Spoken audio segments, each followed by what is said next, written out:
Members of a Milwaukee neighborhood fear they could be priced out. Property assessments are up an average of 18%, and if property taxes go up, some longtime residents in Halyard Park worry that they might not be able to afford to stay there. Sarah McGrew live with their concerns from the neighborhood tonight. Sarah.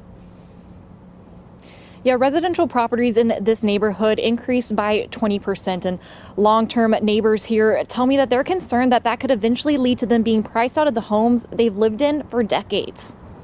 From the library to the Clinton Rose Center to the people I know and the things I'm comfortable with. FREIDA WEBB lived in Halyard Park in high school and bought a home here in 1979. I don't play baseball in the alley anymore and roller skate anymore like I did. In recent years, she and her neighbors have seen more development come to the area around Halyard Park, like Pfizer Forum, just blocks away. Neighborhood Association President LENNIE MOSLEY says that can be good. It's going to have more jobs for our neighborhoods and areas for the seniors to go. I hope we'll have an area for our youth in the neighborhood to go. But there's a downside. So good things are happening, but the negative part is gentrification. The latest property assessment with a 20% increase in Halyard Park has residents concerned. Eventually, people get priced out of the rent.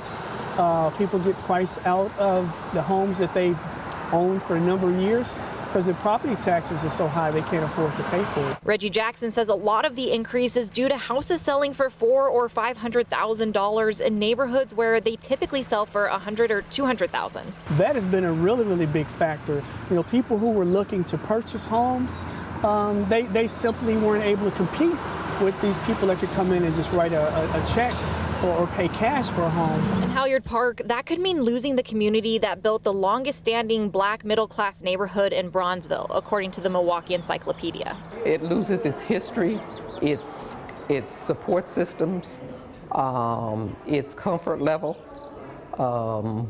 everything that creates a support system that people need, in particular as they age. I would think we want to not continue these economic inequities and basically acknowledge that seniors, and particularly African-American seniors, should not be displaced based upon property tax assessment increases. There is a displacement fund for residents who are concerned about being taxed out of their homes, but there's worry it won't be enough to keep people in their home if more money isn't added to the fund. And Halyard Park isn't the only neighborhood facing this issue. District 7, where the Sherman Park neighborhood is, saw a nearly 32% increase. Live in Halyard Park, Sarah McGrew, TMJ4 News.